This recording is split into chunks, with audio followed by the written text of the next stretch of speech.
Nesse nosso segundo vídeo, nós vamos continuar, na verdade, essa série que nós estamos trabalhando com estratégias de geração de chaves automáticas, utilizando o JPA. Só para a gente poder relembrar, quando nós estamos utilizando a especificação JPA e queremos que nossos atributos sejam gerados de forma automática, incremental, lá no banco de dados, no nosso SGBD, nós utilizamos a anotação @generateValue, certo? Em conjunto com a anotação @id, que é o que identifica que aquele atributo é a nossa chave primária, ok? Nós, quando utilizamos o generateValue e dentro desse atributo strategy, nós temos 4 opções. Só para a gente poder relembrar, nós temos o auto, identity, sequence e table. O auto nós vimos no nosso primeiro vídeo, eu vou deixar alguma forma da gente linkar com o primeiro vídeo. A nossa segunda forma é o identity. No auto, o que acontece? A gente deixa a responsabilidade para o banco de dados. Ele pode criar uma tabela, ele pode criar uma sequência, ele pode criar um campo auto-incremental. Só que no momento que nós utilizamos a estratégia identity, nós estamos pedindo para que o banco crie dentro de sua estrutura. No momento que ele vai criar a coluna ID, ele vai criar a coluna em um tipo autoincremental, ok? Por exemplo, caso estivéssemos utilizando o SGBD PostgreSQL, o tipo que seria criado lá no banco de dados, quando nós temos essa anotação @generateValue strategy identity, seria o tipo serial, porque o PostgreSQL possui esse tipo para valores que são autoincrementais, ok? Então, novamente, só para a gente poder entender esse exemplo, para simplificar, nós temos apenas uma única entidade. Essa nossa entidade ela é chamada de pessoa. Nós anotamos ela com @entity e aqui nós fizemos uma pequena diferença porque a nossa tabela que vai ser gerada lá ao final não vai ser uma tabela pessoa, vai ser uma tabela TB_pessoa, ok?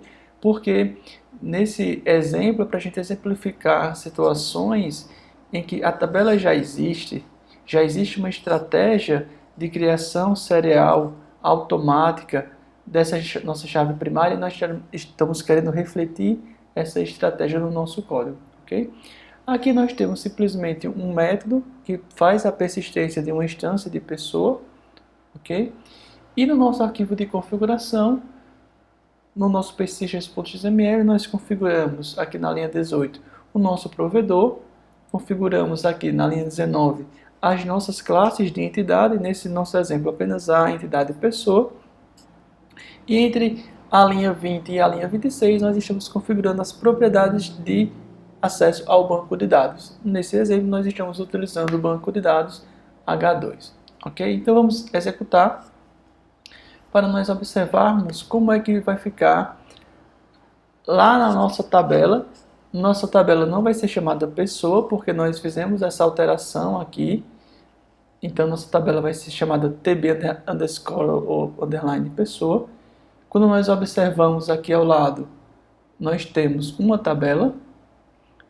Essa nossa tabela pessoa, TB pessoa, ela possui dois atributos, ID, duas colunas ID e nome. Se a gente observar, o ID ele foi auto-incremental. Se nós estivéssemos criando um script para essa tabela aqui no H2, o script de criação da tabela ficaria muito semelhante a esse script que nós estamos mostrando aqui. Create table TB pessoa, ID integer, auto increment, primary key para identificar que essa coluna é a chave primária e nome varchar, porque nós não estamos definindo nenhuma restrição ou nenhum tamanho diferente para esse varchar, então ele vai ser criado com 255. Ok, pessoal? Então, a estratégia identity ela é interessante quando nós já temos uma tabela no banco de dados, estamos querendo refletir isso para a nossa entidade, e essa tabela que já existe possui uma estratégia de criação automática, serial, autoincremental, ok? Ou quando nós queremos deixar o banco de dados responsável por essa criação, mas nós gostaríamos que esse campo ele fosse auto-incremental, ele fosse serial. Então, se nós persistirmos aqui um segundo objeto pessoa, se nós pedimos para fazer essa persistência, a gente vai observar aqui quais dados foram persistidos no banco de dados. A gente pode observar que, como ele é autoincremental, ele começou em 1, depois foi para essa nossa segunda execução. Ele persistiu a pessoa com ID igual a 2 e assim sucessivamente. Ok, pessoal?